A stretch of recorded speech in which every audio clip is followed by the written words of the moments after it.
artillery, able to maintain the same rate of advance as the panzers and be immediately to hand to give fire support when needed. That Guderian's notion could have been given reality in the period of German rearmament during the 1930s was a pipe dream. While subtle and sophisticated propaganda fed to audiences at home and abroad fostered the image of an immensely powerful Third Reich, the reality was that the rearmament program was very broad but had little depth. Adolf Hitler wanted war, but he had no intention of submitting Germany to a repeat of the debilitating conflict that had led her to defeat in the Great War.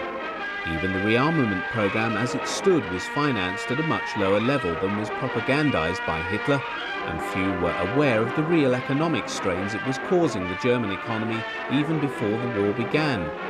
When war came, Hitler wanted it to be short and sharp.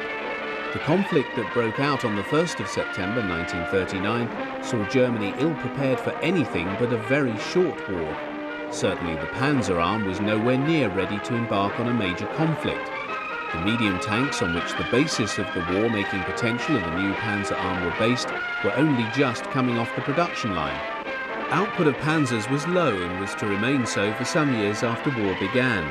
At this stage there was no way that the German panzer divisions could expect to be equipped with their own tracked artillery when the tanks they were meant to support had yet to be produced in adequate numbers.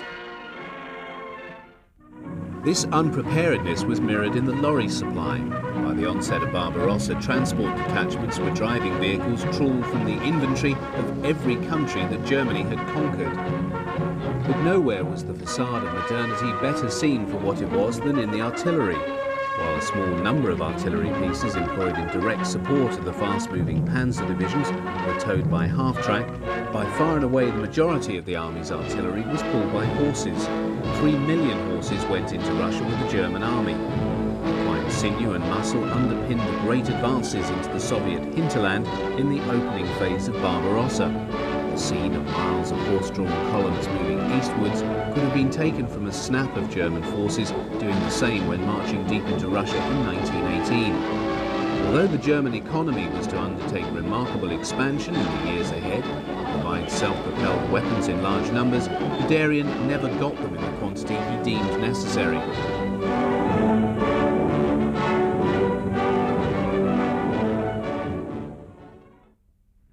The very first Panzerjäger, a class of lightly armoured self-propelled anti-tank guns mounted on a tank chassis, employed the Panzer I-B.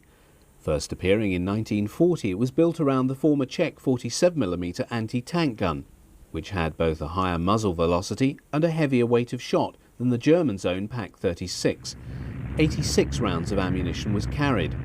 Armour protection for the crew of 3 was minimal.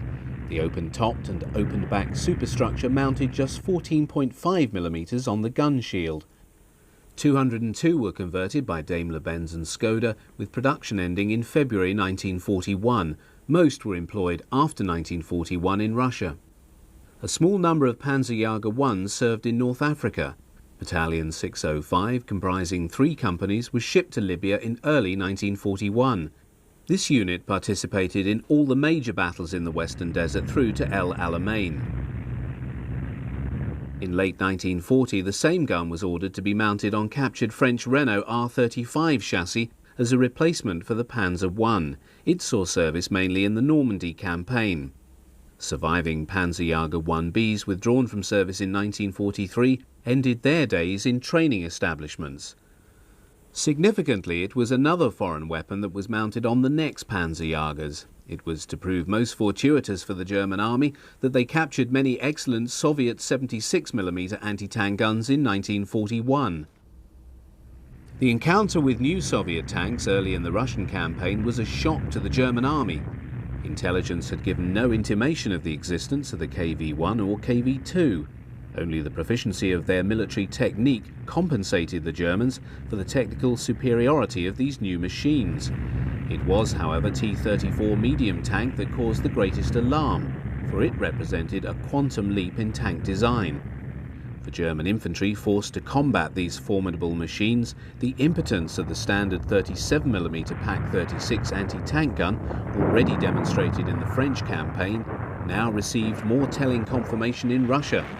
Even at point-blank range, the armour-piercing shot from the weapon just bounced off the thick armour of these Soviet monsters.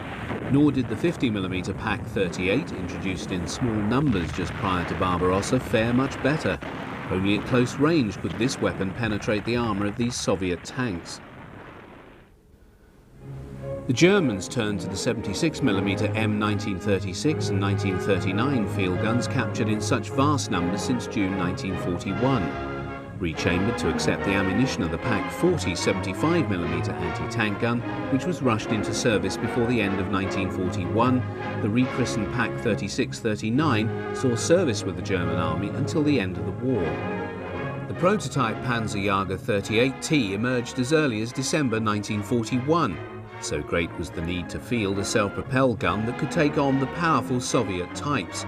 The Pak 36-39 was a formidable anti-tank weapon. Although production of the vulnerable Panzer 38T battle tank ended in 1942, its chassis was manufactured as a self-propelled mount for anti-tank and artillery weapons until 1945. The availability of the Panzer IID and E variants in late 1941 also led to their being earmarked for conversion to mount a 76mm anti-tank gun. Surprisingly, the first Panzerjäger 38Ts, known as the Marder III, did not receive their baptism of fire in Russia, but with the Afrika Korps. But whether operating in the desert or on the steppes of Russia, the new vehicle was clearly a stopgap design, no matter how desperately needed. While the gun was able to penetrate up to 55mm of armour out to 2,000 metres, this Marder was handicapped by its high silhouette. While in Russia crews could attempt to hide their machine and lie in wait for the enemy before firing, in a desert devoid of cover this was more difficult. Protection was very weak, the gun shield offering a maximum of just 15mm of armour, making the crew quite vulnerable to direct enemy fire as well as shrapnel from shells exploding near to the vehicle. Even so, 363 were produced by BMM of Prague. The cumbersome appearance of the conversion of the Panzer IID into Marder II indicates the urgency with which the 201 produced between April and June 1942 were needed at the front. The Panzerjäger 2D was first seen on newsreel when the tank hunting battalion of the rested and rebuilt 1st Waffen-SS Division, Leibstandarte Adolf Hitler, paraded through Paris along the Champs-Élysées, with other detachments in the formation in July 1942. All wear the standard overall colour of very dark grey. Taking the salute was Field Marshal Gerd von Rundstedt, Commander-in-Chief of Army Group West. Most of the 150 machines completed by May 1942 went to the Eastern Front for service with the Panzer and Panzer Grenadier divisions committed to the German offensive in southern Russia.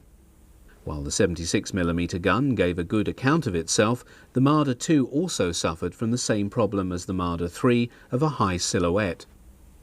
A firepower demonstration of the Panzerjäger 2D was given to Reichsmarschall Hermann Göring when he visited the training unit of the tank hunting battalion of the division named after him in April 1943. Just 2 months later, 10,000 troops of the division were to surrender when the Axis bridgehead in Tunisia fell to the Allies. Development of the 75mm Pak 40 had been slow, even though contracts for the new anti-tank gun had been issued in 1939. The appearance of new Soviet armour had ended the complacency. An accelerated programme led to Rheinmetall-Borsig producing the first Pak 40s for service by the end of 1941. The Pak 40 was an excellent weapon. Its low profile allowed its gun crew to maximise advantage of the penetrative power of its armour-piercing shot and range. It could cut through 100mm of armour sloped at 30 degrees at a range of 500 metres. While the normal rate of fire was 12 rounds per minute, an experienced crew could raise that total. The undoubted effectiveness of the Pak 40 saw it employed as the standard anti-tank gun and as a light artillery piece with the German army until the end of the war. It was also employed on numerous chassis as a self-propelled anti-tank gun. In June 1942, Farmo, MAN and Daimler-Benz had been instructed to divert 75% of their Panzer II production so that the chassis could be employed as the basis of a new Panzerjäger mounting the 75mm anti-tank gun. The resultant vehicle, designated the Marder II, was manufactured until June 1943, when the decision was taken to turn over production of all Panzer II chassis to building the Vesper self-propelled light howitzer. By then, 651 Marder IIs had been produced, employing new build and converted early model Panzer IIs returned to Germany. The Marder II had the by now standard Panzerjäger open-topped configuration, with light armour mounted to the front and sides of the gun compartment. While issued to self-propelled Panzerjäger battalions, many Marder IIs were also used by paratroop units, who, after the high losses in the invasion of Crete, Hitler ordered employed as ground troops. Although serving on all fronts to war's end, the bulk were employed in Russia, where they took a heavy toll of Soviet armour. The reach of the Pak-40 enabled the crew to take out most Russian tanks. With the onset of winter, whitewash was applied to aid concealment of the vehicle as it moved across the wide open steppes. Serving alongside Marder IIs of the SS Panzer Corps in February and March 1943 are mid-production Marder IIIs on the Panzer 38T chassis mounting the 75mm Pak-40, which first left the production line at BMM of Prague in October 1942. Replacing the original Soviet gun Marder III, the new model employed a redesigned lower fighting compartment to house the German Pak-40 anti-tank gun, of which 417 were manufactured. The Marder IIIs of the Leibstandarte Adolf Hitler are fighting in the suburbs of the city of Kharkov, the scene of a major battle between the troops of the SS Panzer Corps and those of the Soviet Voronezh front in early March 1943. Marder IIIs saw heavy action throughout 1943. That illustrated here, serving with the Panzerjäger Battalion of the 3rd SS Panzer Grenadier Division Totenkopf at the Battle of Kursk in July. Mid-production Marder IIIs were also extensively employed in the Panzerjäger battalions of Army and Luftwaffe field divisions, serving as far afield as Russia through to Italy. Operation Axis, the long-prepared German contingency plan for the occupation of Italy, took place in September 1943. Among the forces streaming across the mountains into northern Italy was this contingent of late-production Marder IIIs. This new model was the consequence of a major reworking of the Panzer 38T chassis, which saw the engine resighted to the centre of the vehicle and the fighting compartment for the Pak-40 moved to the rear. Nearly 1,000 were manufactured by BMM. Self-propelled guns were employed in far greater numbers than tanks by the Germans in the Italian theatre, the mountainous terrain being more suitable to their tactical employment. This is well demonstrated by this film of a late Marder III operating in the vicinity of Monte Cassino in the first half of 1944. Employing the ruins of a bombed-out village, the Marder crawls out of cover on word of approaching targets. Mindful of the ability of pilots to spot tank tracks from the air, these are brushed away by one of the crew. The Marder moves to a firing position on the edge of the village, giving it a superb vantage point over the valley below. With the enemy targeted, the gunner loads the armour-piercing Panzer Grenade 40 ammunition. After a couple of shots, the Marder scuttles back to its hide before its position can be bracketed by artillery or targeted by enemy aircraft. Late model Marder IIIs saw extensive employment in Normandy from the 6th of June onwards. In common with all German military vehicles in the theatre, extensive camouflage was vital if they were to survive the attentions of Allied fighter bombers. The Germans employed large numbers of the chassis of captured French tanks as the basis of self-propelled guns. While a number of FCM and Hotchkiss chassis were employed to mount the Pak-40, the greatest number were manufactured using the Lorraine tracked carrier. A sizable quantity of these reliable machines had fallen into German hands in 1940, and in 1942, with the desperate need to motorise as many anti-tank guns as possible, the decision was taken to convert 170 Lorraine carriers to mount the Pak-40. While a number found their way to Russia and Italy, the bulk were retained for service with the occupation forces in France. Film of the Lorraine Schlepper is rare, and this comes from Normandy in 1944. Few, if any, of these machines were to survive the destruction of the German forces in the campaign. Most extensively converted of all the French types was the Hotchkiss H39, which was effectively gutted and rebuilt to mount the Pak-40, just 24 being so modified. All served in France. The final chassis to be adopted to mount the Pak 40 was very much a desperate expedient that reflected Germany's dire military predicament in late 1944. In a bid to place as many anti-tank guns as possible on self-propelled mounts, Hitler ordered that the 251D half-track be modified to mount the Pak 40. The complete weapon, less its wheels, was fitted with little modification into the half-track. Serviced by a crew of 4, it carried 22 rounds of 75mm ammunition. However, the weapon overstressed the chassis and the 251-22 was decidedly overweight. One of the first Hetzers to come off the production lines was presented to Hitler on the occasion of his birthday on the 20th of April 1944. This new variation on the Panzer 38T chassis marked a radical shift away from the conventional tank hunter with its highly vulnerable open-topped crew and gun compartment. The Hetzer, although designed for service in tank hunting battalions, was modelled on the purpose-designed and sophisticated tank destroyers with their fully enclosed and armoured bodies. It was for this reason that the Hetzer was classified not as a Panzerjäger but as a Jagdpanzer. Production of the Hetzer began at the Skoda works and at BMM in May 1944 with the phase-out of the Marder III. Primary armament remained the 75mm gun. While the enclosed armoured body offered the crew far better personal protection than the earlier tank hunters, it also led to cramped conditions, making movement within the machine quite difficult. This also inhibited movement of the gun, which had a constricted field of fire in consequence.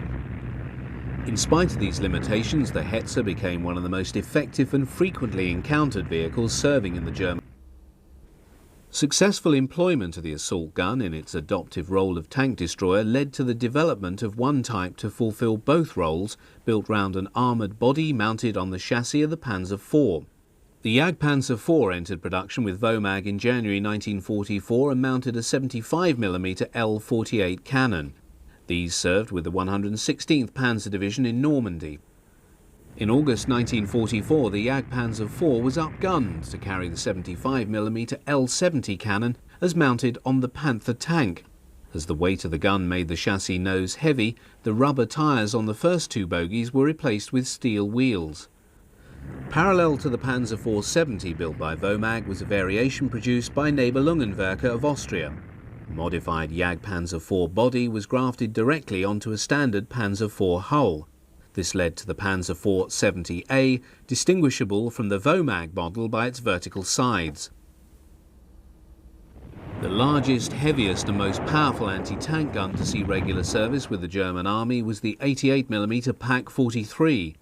The weapon realised its maximum muzzle velocity of 1,130 metres per second when using tungsten shot and could penetrate a T-34 up to 3,500 metres.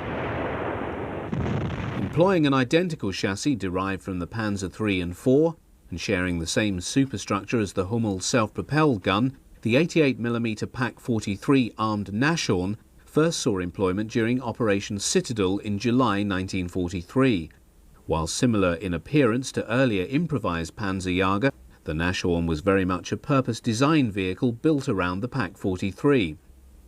Unlike its smaller brethren, it was not distributed to Panzerjäger battalions, but retained in special detachments at corps level and farmed out according to need. Most of the 494 built served in Russia, but were encountered in Italy serving through to war's end. The standard field gun employed by the German army at divisional level from the time of its introduction in 1935 to the end of the war was the 105mm FH-18. This piece saw service on every front, from the frozen wastes of northern Finland to the boiling desert of North Africa. A versatile and widely employed weapon, the FH-18 utilised a split-trail carriage and, in earlier models, large pressed steel centre rubber-tyred wheels. On later variants, these were replaced with spoke types. Firing a 14.8 kilogram shell, it could range out to a maximum distance of approximately 10,500 metres. Experience in the east, where the gun's weight caused it to sink in the mud, led to the employment of a lighter carriage derived from the 75mm Pak 40 anti-tank gun, while the 2514 and the 3-ton 11 half-tracks were employed to tow the 105mm gun in North Africa and Russia. The bulk of those employed in Europe and the East relied on horse-drawn artillery teams. In 1939, a muzzle brake was added to increase the range of the gun. Designed in 1942 to confer greater mobility for the 105mm guns attached to mobile formations, the Vesper self-propelled gun employed a much modified Panzer II chassis. Although designed by Alket, production was undertaken by Farmo. In February 1943, the decision was taken to divert the production of all Panzer II chassis to the manufacture of the Vesper.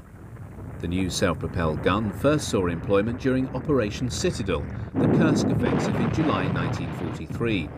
Seen in action are those belonging to the SP detachment of the 3rd SS Panzergrenadier Division Totenkopf.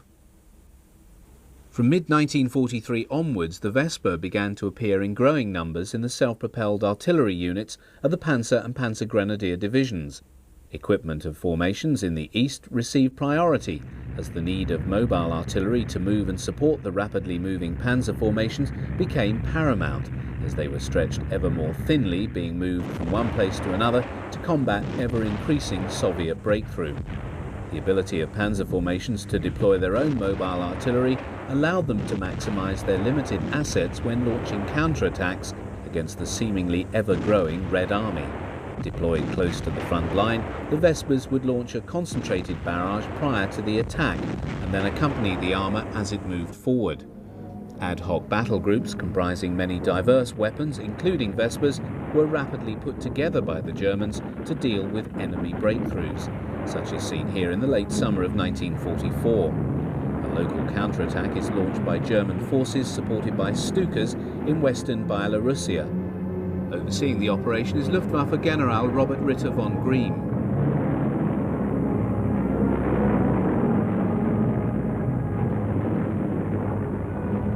After the preliminary air bombardment, German infantry moved forward to deal with the enemy. The weaponry employed in the Kampfgruppe includes Panther tanks, Marder III tank destroyers, armoured personnel carriers, mobile flak artillery, towed 88mm flak guns and self-propelled artillery support, provided by a small detachment of Vespers. The appearance of the Soviet Air Force flying Ilyushin II Sturmovik leads to a barrage of anti-aircraft fire from the 88mm guns. The Soviet aircraft try and target the panzers moving across the plain.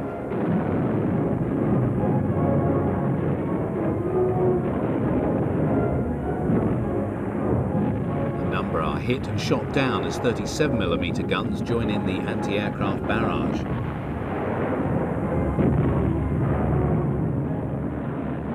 The Vesper detachment now brings its guns to bear on identified enemy positions prior to a further infantry assault.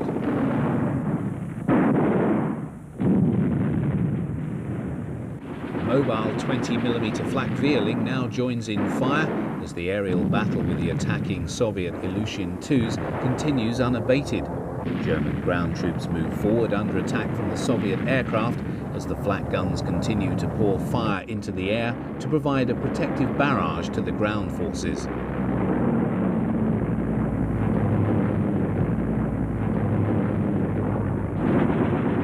Sturmovik, hit by German flak, plunges to the ground.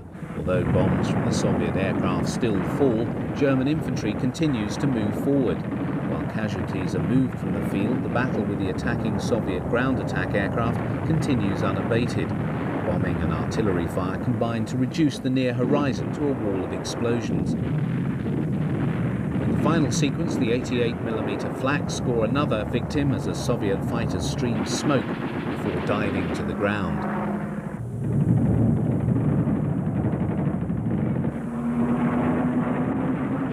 While the Vesper was generally welcomed by its operators, it was not without its faults.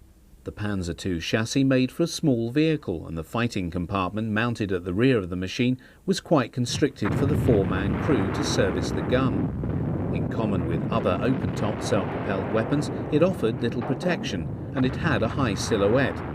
Nonetheless, the 676 produced, in addition to 159 munitions carriers that were employed to transport the 105mm ammunition, served well through to the end of the war. They were encountered not just in the East, but also in Western Europe by the Allies from June 1944 onwards. Reference has already been made to the extensive use the Germans made of captured French tanks for self-propelled guns. One of the most filmed employed an extensively modified Hotchkiss light tank chassis to mount the 105mm howitzer. 48 of these self-propelled guns were produced for units serving in France in 1942. These saw extensive action with the 8th Panzer Artillery Battalion in the Normandy campaign. They served alongside Lorraine tracked carriers, also modified to carry the 105mm FH-18. Just 24 of these were produced. As with all German vehicles serving in Normandy, a prerequisite for survival was the need to operate from cover. Although the distinctive camouflage scheme of overall sand with large block sections of olive green was effective, it was necessary to augment this by employing the trees and hedges of the Normandy countryside to hide from the constant presence of highly effective Allied fighter bombers. Once in place, the crew prepared the ammunition and began to fire. These SPs carried about 32 rounds, a similar amount to that of the Vesper. They are seen operating with a detachment of Hummel heavy SP guns from an SS Panzer division.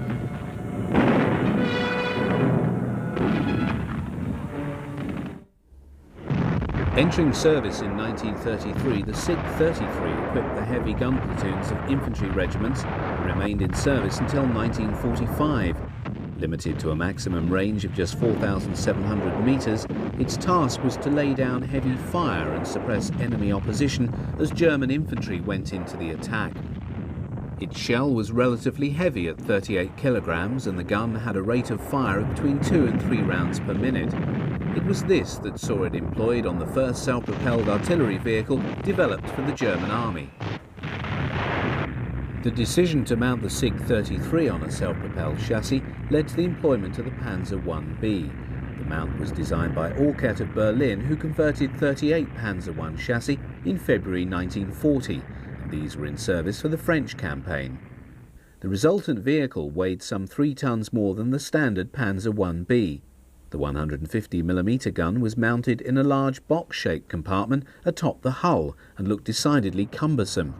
It was taken into battle by 6 heavy infantry gun companies in May 1940, each being attached to a panzer division. The only film of this vehicle in action shows it being used to effect, to blast defences as German infantry moved through a French town. In general, the vehicle proved successful in action and was later employed in the Balkans and Russia, finally disappearing from the battlefield in late 1943 when the survivors were serving with the 5th Panzer Division in the east. No others were built, for it was recognised that the gun overtaxed the light chassis and the very high silhouette was undesirable. An attempt to mount the SIG-33 on a Panzer II chassis in 1941 proved abortive, just 12 being built. Nevertheless, the SIG-33 on the Panzer I-B provided the German army with much formative experience in the operation of self-propelled artillery. The most numerous self-propelled types to mount the SIG-33 were those that employed the Panzer 38T chassis. Both models produced were known as the Bison. The first emerged in February 1943 and used the tank chassis with the gun mounted forward inside a box-like superstructure. As these weapons were required for service in the forthcoming summer campaign, the first 90 of the type seen here were converted using Panzer 38T Model H's returned from the front and then issued to heavy infantry gun companies of Panzer Grenadier divisions. The Bison saw widespread service in 1943 and was employed in Tunisia, France and Russia. The example seen here belonging to the Waffen-SS was employed in the Battle of Kursk in July. Small numbers were also encountered in Normandy in 1944. Seen in Milan in August 1943, where it was sent for security duties after its mauling at Kursk, is this rarely filmed 38T Bison belonging to the 1st SS Panzer Grenadier Division, Leibstandarte Adolf Hitler. It passes a late Marder III belonging to the Panzerjäger Battalion of the division. 282 of the final model of the Bison saw the SIG-33 mounted on the identical 38T chassis as used for the late model Marder III tank hunter. The Sig-33 was also employed in 1941 to produce a powerful, fully armoured infantry assault gun on the Panzer IIIe and F8 chassis. Series production was not undertaken, just 24 being produced. And these served at Stalingrad in 1942, with the survivors operating in the Kuban bridgehead in southern Russia. Making its debut with a 216-inch Sturmpanzerabteilung at the Battle of Kursk in July 1943 were 60 Sturmpanzer IV Brummbars. This machine had been designed as a heavy armoured assault vehicle and had found particular favour with Hitler, who'd ordered its production in October 1942. The Sig-33 was ball-mounted in a very heavy armoured box with 100 mm of armour to the front and 50 mm on the side. The first version lacked a forward-firing machine gun, and the driver's vision slit was mounted low down on the front superstructure face. The mid-production Brummbär could be distinguished by the periscope mounted on the driver's housing. A fleeting glimpse of a late-model Brummbär can be caught behind the vehicle's crew as they line up to be presented with decorations for their bravery whilst engaged in heavy fighting with British forces on the border with Holland. The armoured superstructure of the Brummbär offered comparatively greater protection and space for its 5-man crew than did the hull and turret of a standard Panzer IV. In addition, the late-model Brummbär had been substantially reworked to incorporate significant improvements to the design. The omission of a machine gun for close-in defence was rectified by fitting a ball mount high on the left side of the front superstructure plate. Armoured configuration on the front plate was also improved. The calibre of the standard heavy artillery piece of the German army throughout the war was 150 mm. These weapons were employed in a number of different versions. While the bulk of this heavy artillery was horse-drawn, those 150mm FH-18s attached to panzer divisions were towed. Each panzer division had 3 battalions of artillery, 1 heavy, each with 3 batteries of 4 guns towed by an 8-ton half-track. While the speed with which half-tracks could bring the heavy weapons up to the front line was impressive, compared to the ponderous horse artillery, the setting up of the piece to fire on its designated target might take up to half an hour. The performance of the weapon itself, however, was satisfactory, the FH-18 being able to fire a shell of 43.5 kilograms out to 13,000 metres. What the mobile formations desired was a fully tracked vehicle that could mount a 150mm gun and be available for employment on demand. They had to wait until 1943.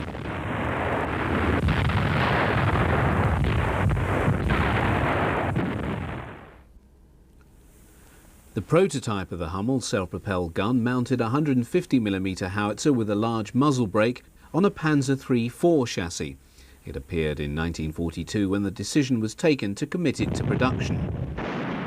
Hummels first saw action during Operation Citadel in July 43, these being operated by the Heavy Artillery Battalion of the SS Panzer Grenadier Division Totenkopf. Early Hummels can be recognised by the driver's compartment, which stood proud of the sloping front plate. In the later model, this compartment was extended across the whole front of the vehicle. When not in use, the 150mm howitzer was locked in place by the large bracket mounted on the glacis plate.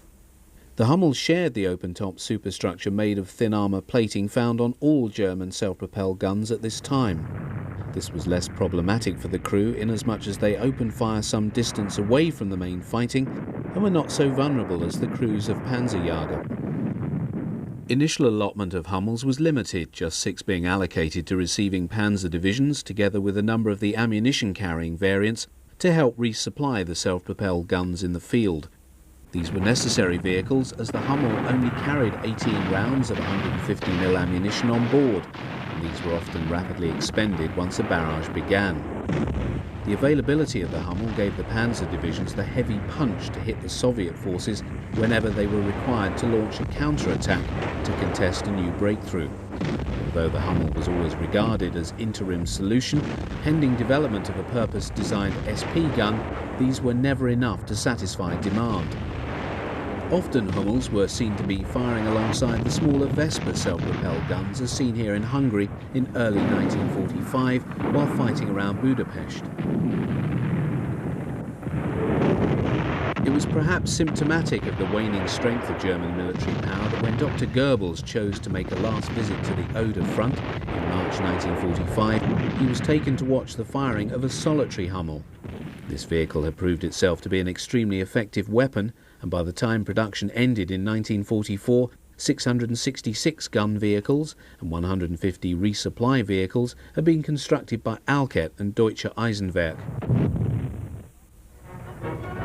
The German army entered the Second World War in possession of a range of unique and highly effective light anti-aircraft guns that were to be employed throughout the conflict with great success. The light 20mm Flak 30 emerged in the 1930s and was already in widespread service when this film about the Luftwaffe was put out by the Air Ministry. Drawn by Krupp boxers, the light flak guns are driven to their fire positions. The gun is then unhitched and slid off its carrying chassis onto its base and made ready for firing. The soldier wearing the rangefinder calls out the distance as two Dornier Do-23s lumber overhead. The flak gun is speedily turned on its axis to follow the planes round by the crew as the gunner lets fly at the targets. 6 years later, the same procedure is followed as the flak fires on Allied aircraft over the Straits of Messina. As a crewman stands watch on a flak Vierling in Russia, another opens fire on Allied warplanes over southern Italy. It is joined by a 37mm flak and single 20mm flak, the three weapons employed on the most German self-propelled flak vehicles until 1945 and used in action from the Arctic Ocean to the Aegean, the Bay of Biscay to the Black Sea.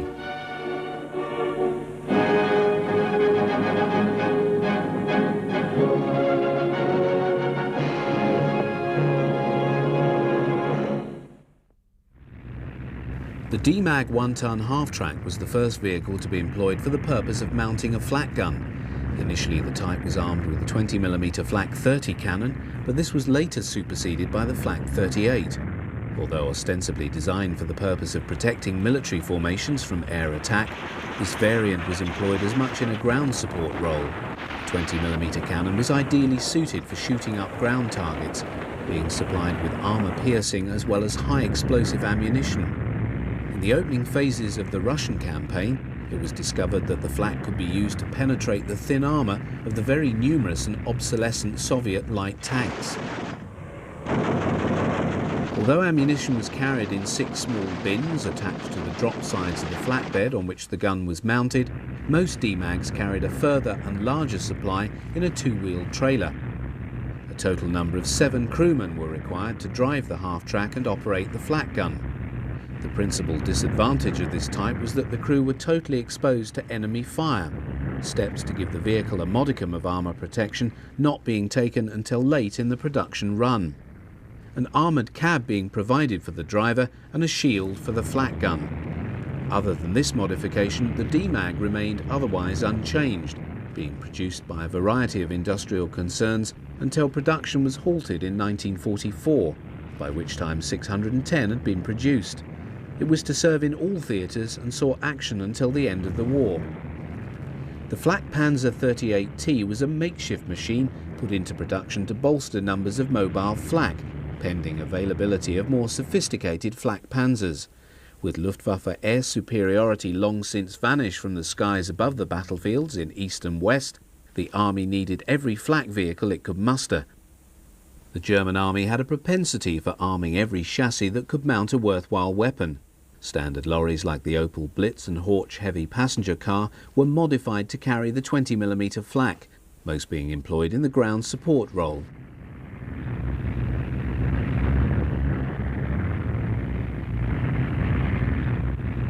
Such was the versatility of the Krauss-Maffei-built 8-ton half-track that 319 were employed to mount the 20mm Flak Vierling, with production continuing until 1944. To accommodate the weapon, all the seating and ammunition stowage lockers of the artillery prime mover were removed and replaced with a flatbed with dropped sides. The Flak Vierling was mounted on the flatbed. 10 crew were needed to both drive and service the weapon, and the ammunition was normally carried in a trailer. The need for some degree of protection for the driver was recognised in 1943 when an armoured cab was fitted. An example of this later type is seen in Budapest in early '44. One of the more graphic sequences of film showing the Flak Vierling, an 8-ton half-track in action, was taken during the Operation Market Garden, the abortive Allied attempt to seize and hold the bridges over the River Rhine at Arnhem in September 1944. The cameraman was on hand to record an SS Flak Vierling being employed to shoot up the descending British paratroopers and the aircraft bringing them from England. Later supply flights by Sterling Transports paid dearly as the Flak was able to take advantage of their need to fly low over the drop zones. Many were lost. Armoured lorries also mounted the Flak Vierling. This example is seen in Italy in 1944. While just 3,000 5-ton half-tracks were built by Bussing NAG, some 339 were utilised to mount the 37mm Flak 36. As with all the half-tracks modified as Flak carriages, the troop compartment was replaced by a flatbed with drop sides. Ammunition was carried in a trailer. The weapon was used in the anti-aircraft and ground support roles, and most were employed in the east. These 5-ton half-tracks are serving with the Flak battalions of the 2nd SS Panzer Grenadier Division on the advance of the SS Panzer Corps during the Kursk offensive in July 1943. The 8-ton 7 half-track was adapted to carry the 37mm Flak 36 in 1943 when production of the 5-ton 37mm Flak carriage was ended. The addition of the gun raised the chassis weight to 11.5 tons. Ammunition for the Flak gun was carried in a Sonderanhänger 57, a trailer specially designed to carry 37mm ammunition. The Flak 36 was a powerful weapon and was often used in a direct fire role. Most of the half-tracks seen in this sequence belong to the Waffen-SS, and in particular the Flak-Abteilung of the Leibstandarte Adolf Hitler. Seen here in Rome, it is a late machine with an armoured cab. Moving along a Normandy road is a camouflaged Opel Multier mounting a 37mm Flak. From the newsreel of May 1943 comes film of a major Luftwaffe ground exercise in Russia involving a full-strength Flak unit. Of interest is the diversity of equipment being employed. Apart from the standard DMAG 1-ton half-tracks mounting the 20mm Flak, there are also a large number of modified 4-wheel drive Mercedes-Benz 4.5-ton lorries. The commander of this 88mm gun detachment seemingly has no compunction about employing his weapon in a ground support or anti-tank role. Colonel Hans von Luke of 21st Panzer Division was to recall how in Normandy he had to threaten to shoot an officer of the Luftwaffe 16th Field Division who refused to employ his 88s in the anti-tank role during Operation Goodwood.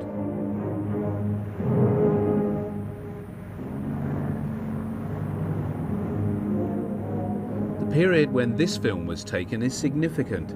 The Eastern Front was experiencing its longest lull of the war, as the Soviets deliberately held back from offensive operations in order to prepare to receive the inevitable German summer offensive directed at the Kursk salient. The period prior to July the 5th, when Operation Citadel was finally launched, marked one of the most rigorous periods of training and exercises undertaken by the German armies in the East.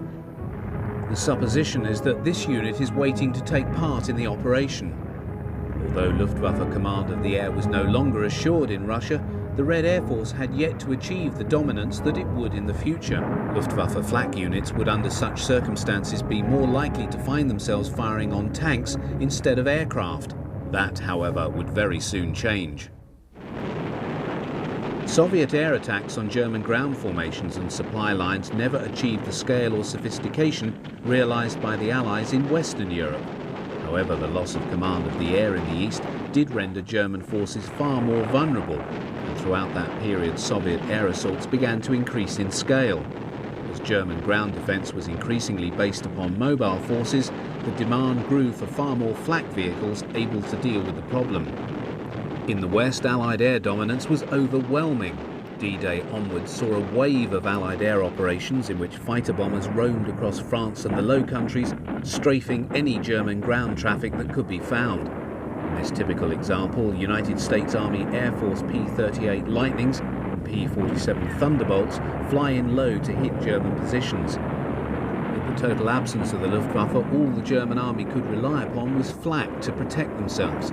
But more was always needed, and the demand was that it should be mobile, based upon full-tracked chassis. It was also becoming very clear that many Allied aircraft were now so well protected as to no longer succumb to hits from 20mm flak.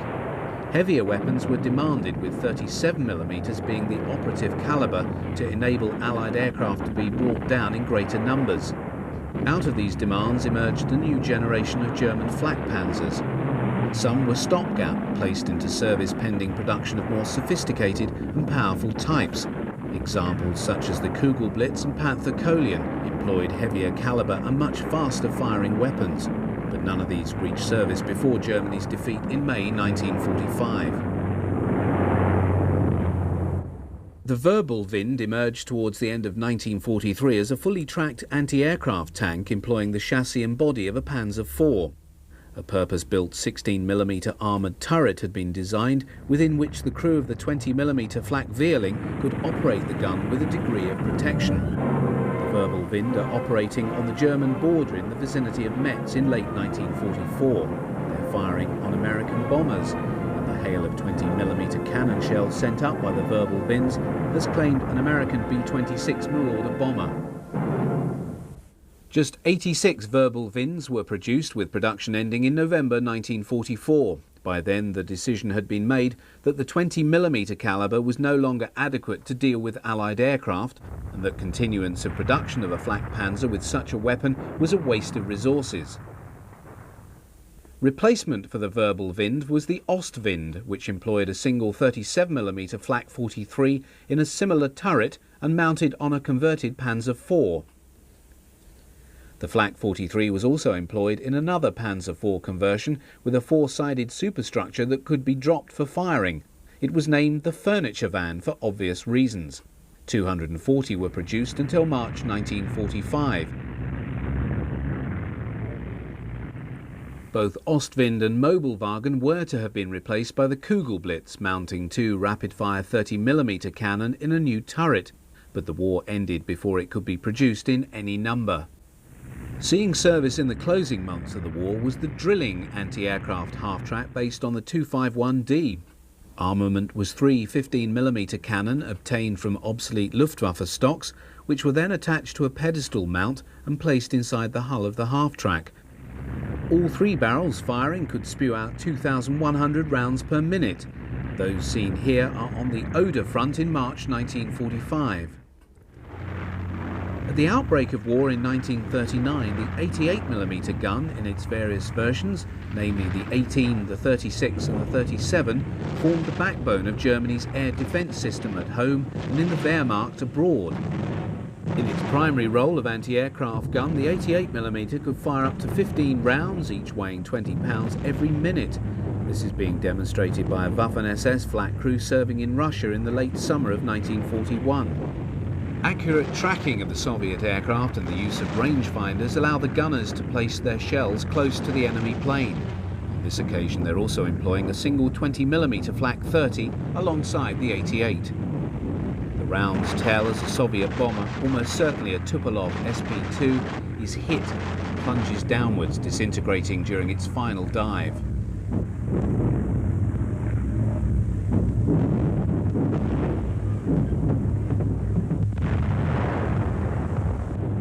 Another detachment of 88mm guns being employed in the anti-aircraft role, this time served by Luftwaffe flak teams, is also engaging Soviet aircraft in 1941. Significantly, the barrels of these 88s carry tank kills, so these Air Force personnel are already experienced in employing them as anti-tank guns. In 1941, the Army launched a program to mount the 88mm Flak on a tracked chassis. The resultant Sonderfahrgestell emerged in late 1942 with an 88mm Flak 37 gun, and in 1944 the same chassis was employed to mount the more powerful 88mm Flak 41. Once again, the design did not progress to production. The Flak 41 had been designed by Rheinmetall Borsig and was rarely filmed, just one being seen here employed in the anti-tank role in March 1945. Developed secretly in substitute for the heavy artillery denied them under the Versailles Treaty, the German army investment in multi-barrel rocket mortars was to provide them with a weapon of great utility in the Second World War. From first employment, it was realised that they were a weapon of psychological as well as destructive impact. The first type to see service in 1941 was the 150mm Werfer, 6 mortar tubes mounted on a Pak-38 chassis, ripple-fired every 2 seconds. The larger, heavier 280 and 300mm rockets introduced in 1942 were also rippled-fired in 6s, but from a wheeled, open-framed, heavy-duty launcher. The heaviest rocket also appeared in 1941 and utilised a crate-like launcher mounted on the ground and raised up to fire. These 320mm Werfers with incendiary warheads are being used for bombardment in the Warsaw Uprising. The real measure of the importance of these weapons to the German army can be seen in the growth of Werfer troops from 2,000 officers and men in 1939 to 135,000 in 1945. Such growth mirrors the effectiveness of these weapons. A battery of 6 150mm launchers could let fly a salvo of 36 rockets in 10 seconds, with the second following just a minute later. As the war progressed, Werfers were massed in large numbers. A mixed brigade with 384 150mm barrels and 325 210mm barrels could saturate a target area with 6 tons of warheads in 5 seconds, repeating the process just a minute later. Conventional artillery needed 81 batteries of guns to achieve the same effect. The explosive impact of these weapons was also matched by the concussive effect. Werfers were not without their limitations, however. Their employment so close to the front line drew heavy enemy fire down upon them, and losses among Werfer troops were high. Werfer batteries were vulnerable before and after a launch. Film from Normandy shows how a battery once towed to its firing position by half-tracks then took some time to prepare to launch. Once loaded and fired, the flame and smoke trails left by the rockets marked out the position for eagle-eyed forward artillery observers. In Normandy, British counter-battery fire was very quick. Often Werfer crews were caught in artillery strikes as they packed up to move off to a new site. While the effect of these weapons could not be denied, the German army recognised the need to confer greater mobility on Werfer units to increase their effectiveness. The solution came in 1943 with an order to the firm of Opel to modify its semi-track mule load carrier to take an armoured body. The half-track armoured lorry produced by Opel in response to the army requirement employed the chassis of the company's basic Multier vehicle, to which they added an armoured body. The rocket launcher was a specially developed 10-tube type, and the ammunition carried allowed the vehicle to launch 2 salvos before a full replenishment was needed. These were obtained from resupply Multiers. Opel manufactured 300 of the Panzerwerfers and 289 resupply vehicles. The deployed battery of 8 Panzerwerfers could launch 80 rockets in 20 seconds.